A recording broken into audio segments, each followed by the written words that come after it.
Hello guys, good morning all of you students.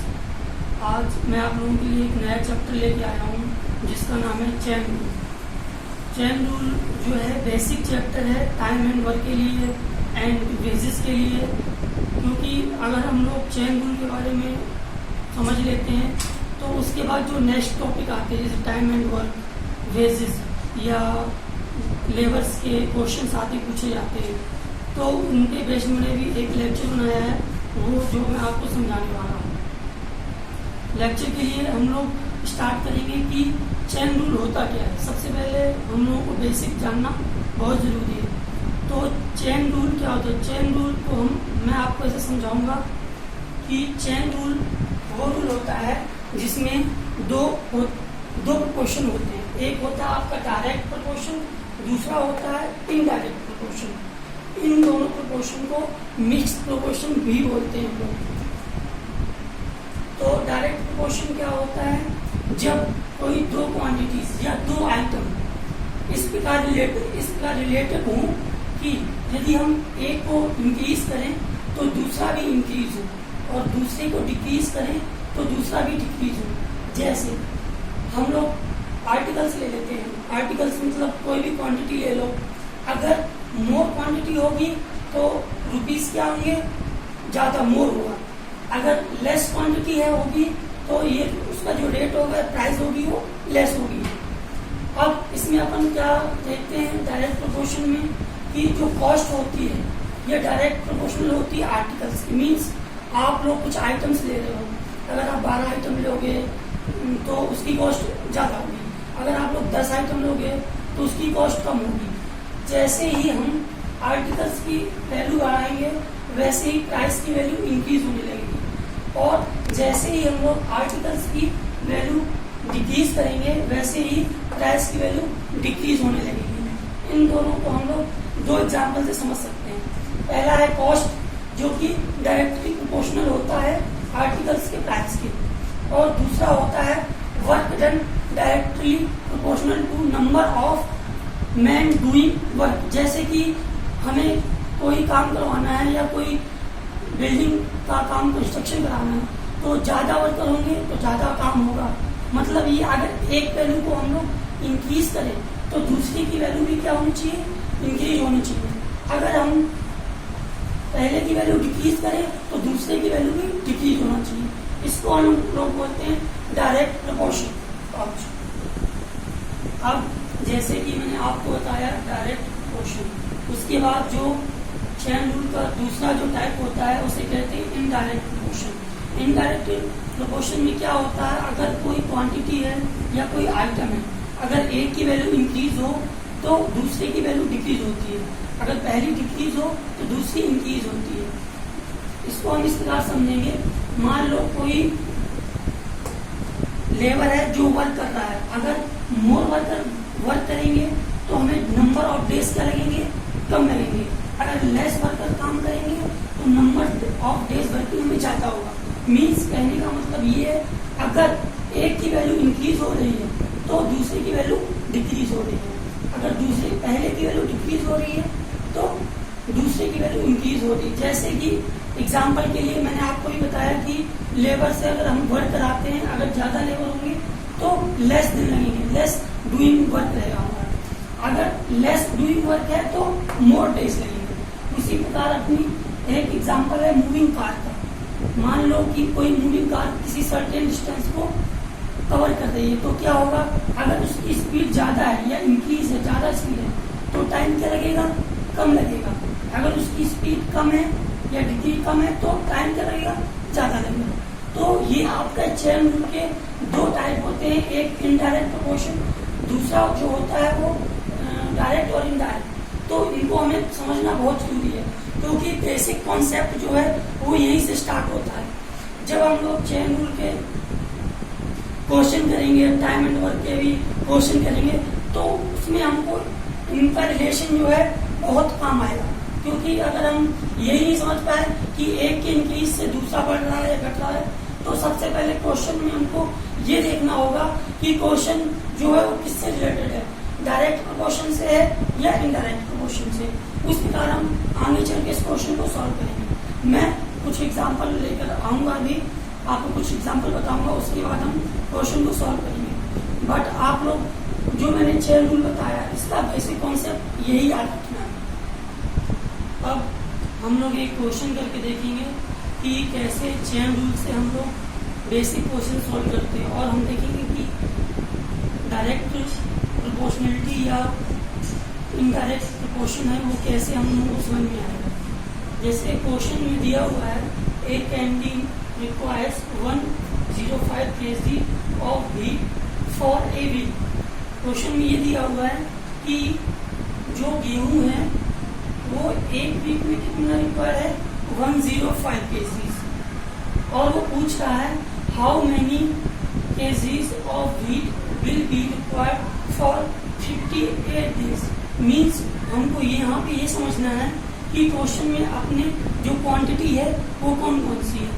दो quantity दी हुई है, एक डेज है और दूसरा दिया हुआ है हमें व्हीट की क्वांटिटी।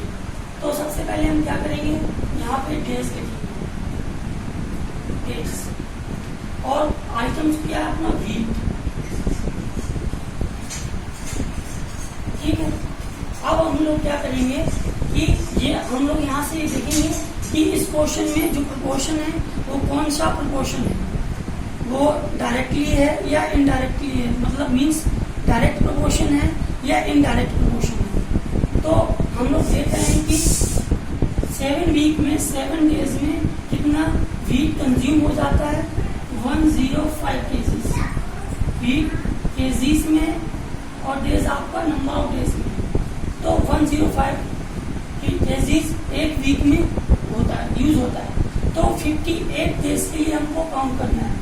तो सबसे पहले जो डेज हैं अपने वो 7 डेज के लिए 105 है, और 58 डेज के लिए कितना हमको लेट मान लिया, हमने मान लिया x है।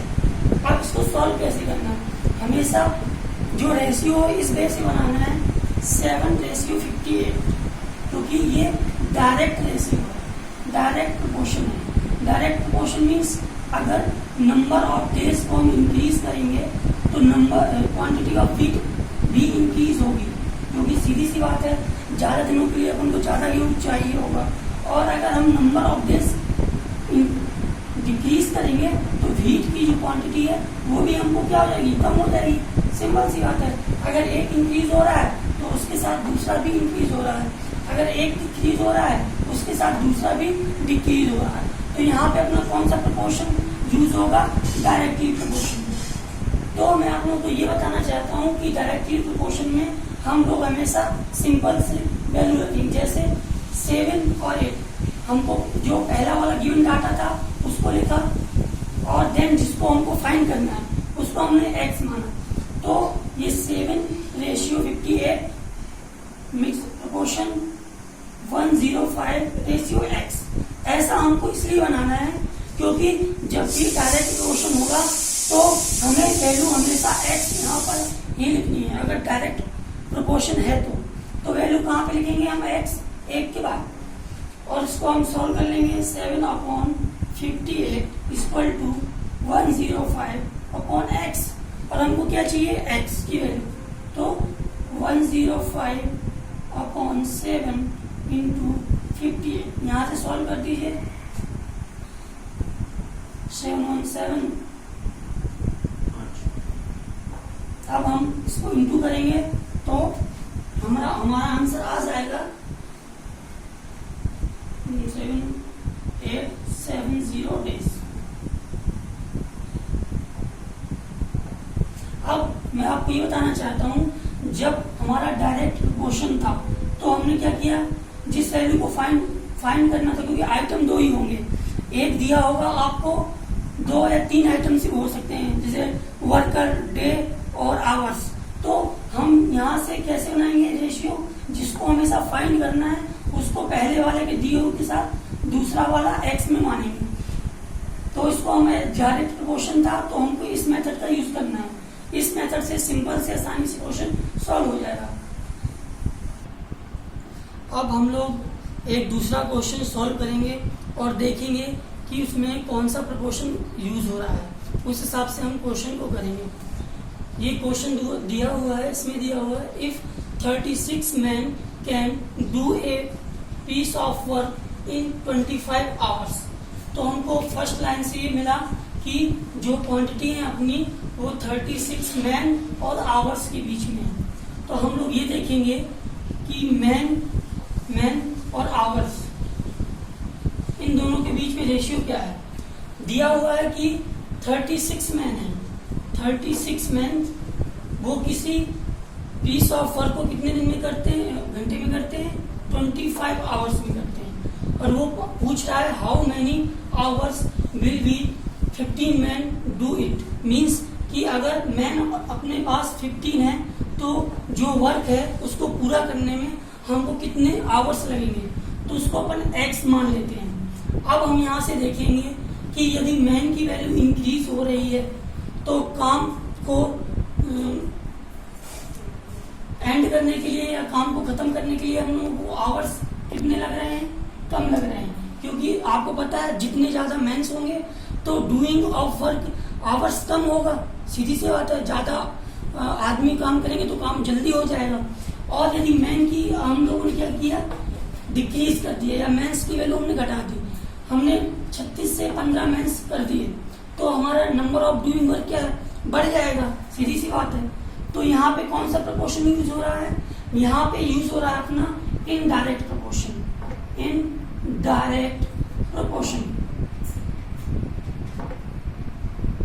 मैंने आपको बताया था कि पहले हम ऐसी टेबल बना लेंगे, मेंस की अलग और आवर्स की अलग। इसके बाद हम लोग क्या करेंगे कि जब हमारा प्रपोर्शन इनडायरेक्ट था, पहले वाले में डायरेक्ट था, तो हमने क्या किया था कि इसका रेशियो 15:30 और इसका रेशियो कर दिया था। बट अब हम इनडायरेक्ट प्रपोर्शन है तो हम ऐसा नहीं करेंगे। सबसे पहले हम लोग ऐसा करेंगे और ये जो वैल्यू है वे वैसे ही रखेंगे, 15 प्रपोर्शन रेशियो x। बट अब क्या हुआ, यहाँ पे डायरेक्ट की जगह क्या हुआ है, इनडायरेक्ट प्रपोर्शन आ गया। तो ये वैल्यू क्या हो जाएगी, इंटरचेंज हो जाएगी। मीन्स 15:36 ये डिफरेंस रहता है डायरेक्ट और इनडायरेक्ट में। अब हम इसको सॉल्व कर लेंगे। 15/36 इक्वल टू 25/x। तो x की वैल्यू उनको निकालना है 25/15 इंटू 36। अब 553,312 तो 60 आवर्स लगेंगे। तो यहां से हमको पता चल गया कि अगर इनडायरेक्ट था तो हमने वैल्यू यहाँ इंटरचेंज कर दी यहाँ पे, अगर ये डायरेक्ट होता तो हमको उसको इंटरचेंज नहीं करना। और एक बात हमेशा याद रखना है कि जिस वैल्यू को हमको फाइंड करना है उसको लास्ट में रेशियो में अपॉन में बना के रखना। आप लोग इस क्वेश्चन को नोट कर लीजिए, आंसर हो जाएगा। अब मैं एक दूसरा क्वेश्चन लेके आया हूँ। इस क्वेश्चन में क्या है, अभी तक हमने देखा कि दो आइटम्स रहते थे जो एक दूसरे से रिलेटेड रहते थे। मीन्स अगर एक इंक्रीज हो रहा है तो दूसरा इंक्रीज हो जाता था, तो अपना डायरेक्ट प्रोपोर्शन हो जाता था। अगर एक इंक्रीज हो रहा है उसके रिस्पेक्ट में अगर दूसरा डिक्रीज हो रहा है तो वो डायरेक्टली प्रोपोर्शन हो जाता था। बट अब हम दो की जगह तीन वैल्यूओं को कैसे सॉल्व करेंगे, या तीन आइटम या तीन क्वांटिटी जो एक दूसरे से रिलेटिव है, उन क्वेश्चनों को सॉल्व करने के लिए ये क्वेश्चन मैं लेकर आया हूँ। अब हम समझेंगे इस प्रकार के क्वेश्चनों को कैसे सॉल्व करते हैं। क्वेश्चन में दिया हुआ है if 20 men can build a wall 56 meters long in 6 days। Means पहली जो अपनी लाइन थी ये, इससे अपन को आइटम्स के बारे में पता चल जाता है या क्वांटिटी। आइटम्स अपने कौन कौन से हो गए, मैन, फिर 50 वॉल की लेंथ, यहाँ पे लेंथ ले लो, लेंथ या कभी हाइट भी पूछ लेता है। और तीसरी चीज क्या है यहाँ पे, नंबर ऑफ डेज। अब इन दोनों का रिलेशन कैसे मैं आपको बताता हूँ। अब उसने क्वेश्चन में देखो, सबसे पहले हमको ये देखना है कि क्वेश्चन में हमसे क्या पूछ रहा है। उसने पूछा है कि 35 मैन अगर 3 दिन काम करें तो उसी बॉल को कितनी लंबी बॉल बना सकते हैं। मतलब उन्होंने पहले क्वेश्चन में था 20 मैन मतलब 20 आदमी थे और उन्होंने क्या किया, 56 मीटर लंबी, मान लो ये 56 मीटर है, इस वॉल को इन्होंने बनाया, ठीक है ना। और इनको इस बनाने में इनको कितने डेज लगे, 6 डेज लगे, इनको इसको कंप्लीट करने में 6 डेज लगे। और उन्होंने कितनी लंबी बनाई, 56 मीटर्स लंबी, लॉन्ग। अब वो क्वेश्चन में ये पूछ रहा है, यदि हम लोग क्या करें, 20 मैन थे, अब हमने क्या किया, मेंस की नंबर ऑफ मेंस की वैल्यू बढ़ा दी, पहले 20 थे, अब कितने हो गए, 35। बट यहाँ पे उन्होंने क्या किया, यहाँ पे 6 डेज था, यहाँ पे हमको 3 डेज दे दिया टाइम। अब वो हमसे क्या पूछ रहा है, length of wall. Length of wall हमको बतानी है कि 35 मैन 3 दिन में कितनी लंबी वॉल बनाएंगे। तो क्वेश्चन को हम ऐसे सॉल्व करेंगे, अगर मेंस की वैल्यू इंक्रीज हो रही है, ज्यादा होगी, तो लेंथ भी क्या होगी, ज्यादा होगी, मींस डायरेक्टली प्रोपोर्शनल है। पहले लेंथ का, मैन का और लेंथ का करेंगे। तो सबसे पहले आप हम लोग कितने दिए हुए हैं, मैन, तो हम लोग क्या करेंगे, यहाँ पे मैन लिखेंगे, उसके बाद हम क्या लिखेंगे, यहाँ पे डेज लिखेंगे, और जो हमको फाइंड करना होता है उसको प्रोपोर्शन में क्या करते हैं, इस साइड रखते हैं। किस प्रकार रखते हैं, उसने पूछा है कि कितनी लंबी, तो इसमें कितनी दी है, 56 पे यहाँ लगेंगे और इसको हमने x माना है। अब हम यहाँ पे ये देखेंगे कि जो मेंस है वो किस रेशियो में है, पहले 20 थे रेशियो, अब पूछ के कितने के लिए पूछ रहा है, 20 आदमी कितने दिन में बना रहे थे, 6 दिन में बना रहे थे। अब पूछ रहा है 35 मैन अगर 3 दिन काम करेंगे तो कितने दिन बनाएंगे। तो ये हमको ऐसा रेशियो का फॉर्मूला बनाना है, मेंस डेज, और यहाँ पे जो वैल्यू पूछी जाएगी या फाइंड करने को बोलेगा उस वैल्यू को रेशियो हमेशा x में हम लोग ऐसे ही रखेंगे। अब हम यहाँ से सीधा सा सॉल्व कर सकते हैं। कैसे सॉल्व कर सकते हैं, या तो आप ये कर सकते हो 20/35 इंटू 6/36, या फिर इन दोनों का इंटू कर दो, अपॉन में ये आ जाएगा। तो 20 into 6 upon 35 into 3 equal to 56 upon x। अब x की वैल्यू हमसे पूछी हुई है, तो हम लोग क्या करेंगे, x को यहाँ लाएंगे, 56 इंटू 35 इंटू 3 अपॉन, और जो ये वैल्यू है क्या आ जाएगी, नीचे आ जाएगी, तो 20 इंटू 6। अब काट दो, आप लोग कैसे काटेंगे इसको, 20 5 35 56, तो 3 1 2 आ गया, 2 से इसको काटो 28, तो 4 से इसको काट दो, तो अपना x की वैल्यू आ गई 49 मीटर्स लॉन्ग।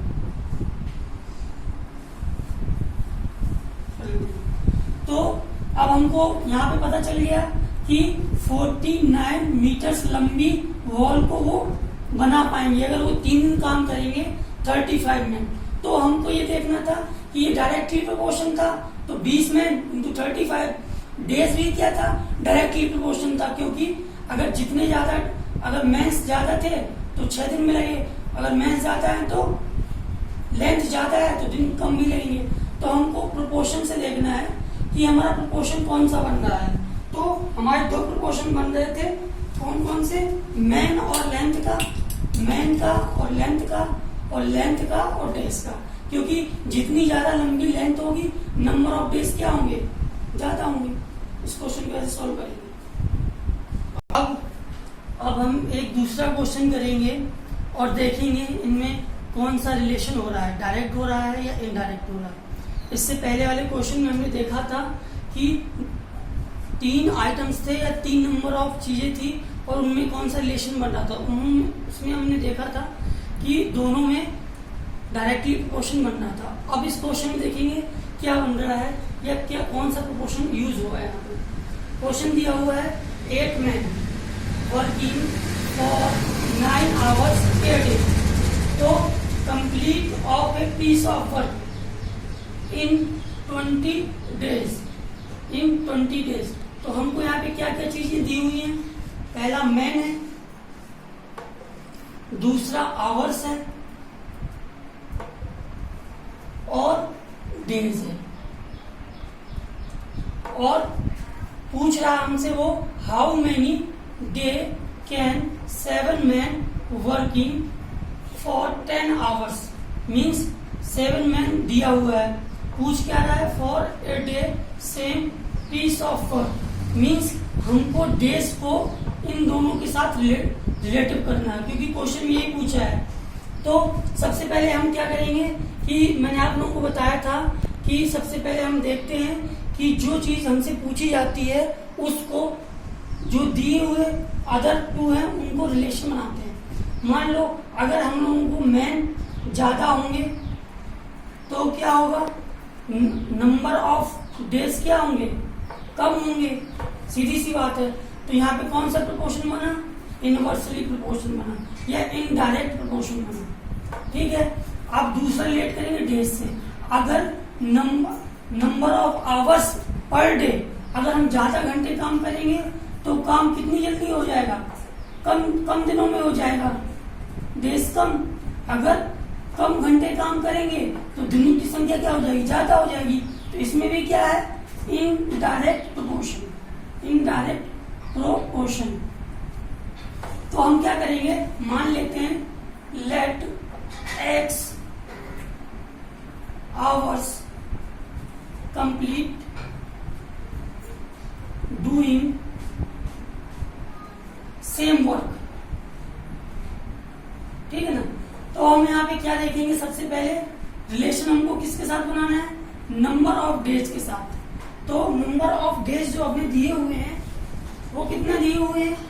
इसमें दिया हुआ 20, ये नंबर ऑफ डेज है। ठीक है ना? और पूछा अपन से क्या है कि x, उसको अपन ने x माना है। अब हम यहाँ पे देखेंगे सबसे पहले मैन। अब यहाँ पे देखो, अगर मैन की वैल्यू इंक्रीज हो रही है तो नंबर ऑफ डेज क्या हो रहे हैं? कम हो रहे हैं। तो ये कौन सा प्रोपोर्शन है? इनडायरेक्ट। तो हम कैसे करेंगे? जो हमें 7 और 8 दिया तो रेशियो क्या बनाएंगे? 7:8। अब इसके बाद नंबर ऑफ आवर्स को डे के साथ कन्वर्ट करेंगे तो 9 आवर्स है। तो अगर नंबर ऑफ डेज ज्यादा होंगे तो दिनों की संख्या क्या होगी? कम होगी। तो अब क्या है? इसको ये भी क्या है? इनवर्स इनडायरेक्ट प्रोपोर्शन है। तो यहाँ पे क्या आ जाएगा? 10:9। ये क्या है? वर्किंग आवर्स हैं, working hours of a day, एक दिन में वर्क की घंटों का कार्य है। तो अब हम यहाँ पे कैसे बना लेंगे? मैंने आपको बताया था या तो 7/8 इंटू 10/8 करके, या इन दोनों को 7 into 10 upon 8 into 9 equal to 20/x। या अपन ये भी कर सकते हैं 7/8 इंटू 10/9। तो इससे ये भी बन जाएगा 7/8 और 10/9। तो यहाँ पे 20/x। अब सिंपल सा हमको सिंप्लीफिकेशन करना है तो x इक्वल टू 20। अब ये नीचे है, इसको ऊपर ले जाएंगे 20 इंटू 8 इंटू 9 अपॉन ये वैल्यू नीचे आ जाएगी 7 इंटू 10। अब आप देखिए कि 10 से ये कट गया। अब इसको सॉल्व करेंगे 8 दूनी 16 इंटू 9 अपॉन 7। तो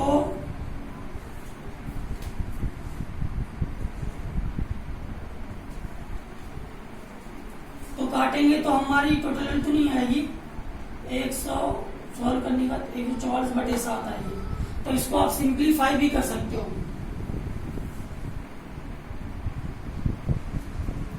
तो इक्वल टू इसको सॉल्व करेंगे तो अपना आ जाएगा 4/7।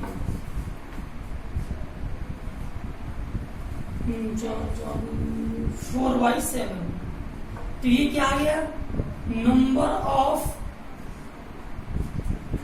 Hours doing a work. Means अगर 7 मैन 10 घंटे प्रतिदिन कार्य करेंगे तो उस वर्क को कितने दिन करना पड़ेगा? 20 सही 4/7। तो इस प्रकार क्या था कि एक बार मैंने भी क्वेश्चन में आपको बताया था कि 2 आइटम्स में, एक में डायरेक्ट था, दूसरे क्वेश्चन में इनडायरेक्ट था, फिर तीसरे क्वेश्चन में दोनों डायरेक्ट थे और चौथे क्वेश्चन में दोनों इनडायरेक्ट थे। अब ऐसा भी हो सकता है कि मैन यहाँ पे डायरेक्ट हो और दूसरा इनडायरेक्ट हो। तो अब मैं जब अपना नेक्स्ट लेक्चर लेकर आऊंगा तो उसमें हम अपन और क्वेश्चन करेंगे और देखेंगे कि कैसे सॉल्व होता है। आप लोग सभी लोग प्रैक्टिस कीजिए, क्योंकि बिना प्रैक्टिस कुछ नहीं होने वाला। जितनी आप प्रैक्टिस करेंगे उतने ज्यादा आपके कॉन्सेप्ट क्लियर होंगे। I hope will you understanding this video, you have more knowledge. Please subscribe and like.